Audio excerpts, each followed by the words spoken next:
لفظ جادو کا کیا مطلب ہے؟ کالا جادو کیا ہے؟ اس کی حقیقت کیا ہے؟ کیا کالا جادو واقعی میں ہوتا ہے؟ اور اگر ہوتا ہے تو قرآن و حدیث میں اس کا ذکر کیسے کیا گیا ہے؟ اور اگر کالا جادو ہوتا ہے تو اس کا توڑ کیا ہے؟ ان سب سوالات کے جوابات آج ہم آپ کو قرآن و حدیث کے حوالے میں اس ویڈیو میں دیں گے۔ تو ان سوالوں کے جواب جاننے کے لیے ہماری ویڈیو کو آخر تک دیکھیے۔ السلام علیکم سامعین گرامی، آج ہم آپ کو کالے جادو کا بتائیں گے۔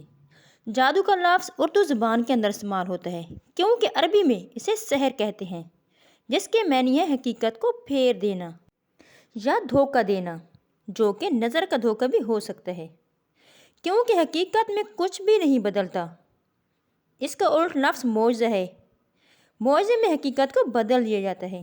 جادو میں تعویذ، کنوں اور مخصوص کفریہ کلمات پڑھ کر ایسا عمل کیا جاتا ہے جس کی وجہ سے کسی شخص کا جسم، اس کا دل و دماغ اسے چھوئے بغیر متاثر ہو جاتے ہیں، جس کی وجہ سے کوئی بھی شخص بیمار ہو سکتا ہے، نامرد ہو سکتا ہے، میاں بیوی کے درمیان طلاق بھی ہو سکتی ہے اور نفرت بھی، اور یہاں تک کہ اس کا قتل بھی ممکن ہے کیونکہ ڈائریکٹلی شیطان تو آپ کو نقصان پہنچا نہیں سکتا بلکہ آپ کے دماغ کے اندر سوسائڈل تھاٹس یا ناامیدی پیدا کر کے خود آپ کو قتل کرنے کے لیے اکساتا ہے۔ ناظرین گرامی، قرآن کریم میں جادو اور جنات کا ذکر واضح طور پر موجود ہے۔ خاص طور پر حضرت سلیمان علیہ السلام کو جنات کو قابو کرنے کا معجزہ عطا کیا گیا تھا۔ یہ دونوں چیزیں یعنی کہ جادو اور جنات ایک دوسرے سے جڑی ہوئی ہیں کیونکہ جادو در حقیقت خبیث شیطانی جنات کو قابو کر کے ان سے کام کروانے کا نام ہے، جو کہ کسی شرط یا فائدے کے بدلے انسان کی مدد کرتے ہیں، اور یہ شرائط انتہائی غلیظ اور کفر پر مبنی ہوتی ہیں جنہیں بیان کرنا بھی ممکن نہیں۔ یعنی آسان الفاظ میں ایسے کام جن سے انسانی مخلوق کی تذلیل ہو اور جنات کو برتر مخلوق ثابت کیا جا سکے۔ مثال کے طور پر سورج، چاند، ستاروں یا شیطان کو سجدہ کرنا، اس کے نام پر قربانی کرنا، حرام کھانا، غسل و نہانا چھوڑ دینا، نعوذ باللہ قرآن پاک کی بے حرمتی کرنا اور گندگی کھانا۔ جتنا کوئی جادوگر یہ کام زیادہ کرے گا، شیطانی جنات اس کی اتنی ہی زیادہ مدد کریں گے، اور اس کا ثبوت ہمیں قرآن پاک کے اندر کچھ اس طرح سے ملتا ہے کہ سورہ شعراء کے اندر اللہ پاک فرماتا ہے، آیا میں تمہیں بتاؤں شیطان کس پر اترتے ہیں؟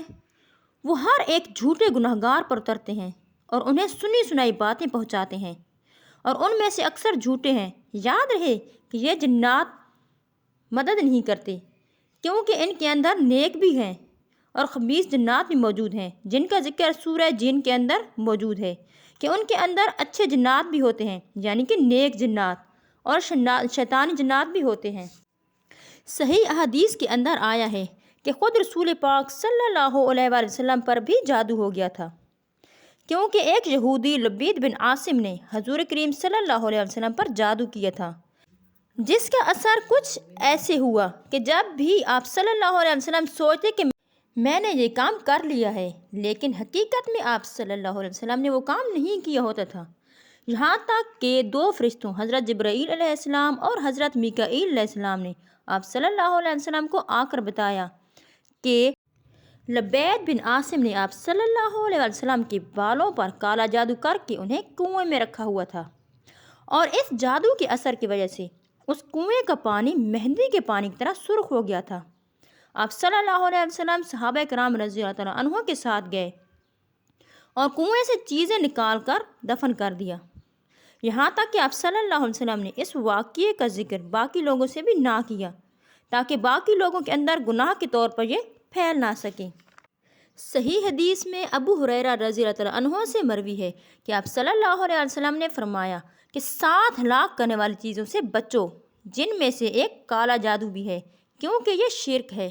سامعین گرامی، کالے جادو کا توڑ کیا ہے، یہ جاننے کے لیے آپ کو ہماری نیکسٹ ویڈیو دیکھنی پڑے گی۔